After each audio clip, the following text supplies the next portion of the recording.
पाकिस्तान दुनिया को freelancer IT workers फराहम करने वाला भारत के बाद दूसरा बड़ा मुल्क है।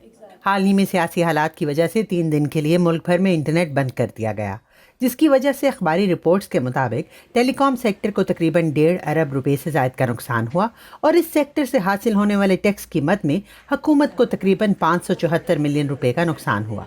मगर ये बात सिर्फ यहीं तक महदूद नहीं।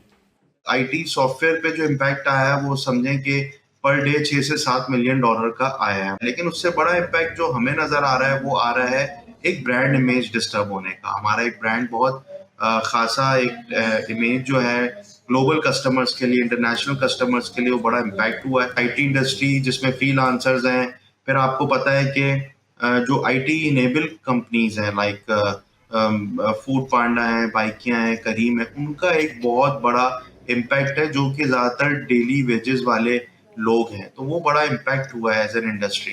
तो एक दो फ्रीलांसिंग वेबसाइट पे भी ऐसा मैसेज आया जिसकी वजह से एक ये मिसट्रस्ट क्रिएट होता है for the current and the future business for Pakistan. मुल्क में ज़र मुबादला लाने वाले बेशतर ऑनलाइन वर्कर्स भी आए रोज़ बिजली, इंटरनेट और सोशल मीडिया की बंदिश से नाला नजर आते हैं।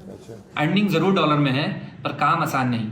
पाकिस्तान जैसे मुल्क में जहां लाइट का इशू, इंटरनेट का इशू, इंटरनेट है तो लाइट नहीं है, लाइट है तो इंटरनेट नहीं है।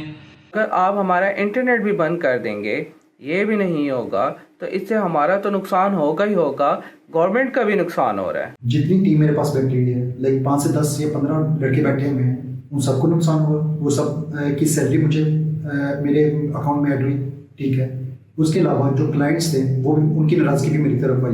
इंटरनेशनल क्लाइंट्स हैं, उनको समझाना और उनको ये बात अंडरस्टैंड कराना ये बड़ा मुश्किल भी होता है, और ना से मुश्किल बल्कि थोड़ा सा हमारे लिए ऑकवर्ड भी होता है कि नेगेटिव पॉइंट जो वो लोगों को बताएं कि भाई यहाँ पे इंटरनेट का मसला है, यहाँ पे पावर आउटेज हुई है, यहाँ पे सोशल मीडिया को जिसको बंद किया हुआ है। पाकिस्तान में एक वाहिद दरवाज़ा है जो कि जहाँ से आप डॉलर अर्न कर सकते हैं, वो है फ्रीलांसिंग।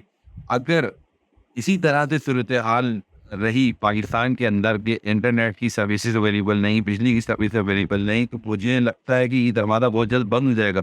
पाकिस्तानी वजारत दाखिला के ब्रॉडबैंड बंद करने के फैसले के असरात इंटरनेट बैंकिंग पर भी देखे गए। रिपोर्ट्स के मुताबिक क्रेडिट कार्ड प्रोसेसिंग में इन दिनों में 50% कमी देखी गई। लेकिन क्या इस माशी नुकसान से बचा जा सकता था? आईटी इंडस्ट्री को व्हाइट लिस्ट कर दिया जाए, उसमें आईटी कंपनीज हैं, पाशा की मेंबर्स हैं, पीएसीबी की मेंबर्स हैं, फ्रीलांसर्स हैं, इनका डेटा कलेक्ट करके इनको परमानेंटली व्हाइट लिस्ट कर दिया जाए, ताकि खुदा ना खास्ता, अव्वल तो ये होना नहीं चाहिए, लेकिन खुदा ना खास्ता ऐसे एलिमेंट होता है तो हमारा आईटी सेक्टर या आईटी इनेबल सर्विसेज मुतासिर नहीं होनी चाहिए।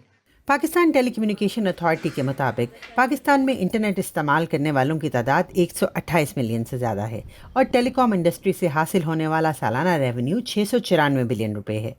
माहिरीन के मुताबिक अगर मुल्क की सालमियत के लिए इंटरनेट पर कुछ पाबंदियां लगाना ज़रूरी भी हैं, तो आईटी सेक्टर की मदद से ऐसे इंतजाम किए जा सकते हैं कि कारोबारी ज़िंदगी जारी रह सके और मुल्क माशी नुकसान से बच सके। Aiza Irfan, Voice of America, New York.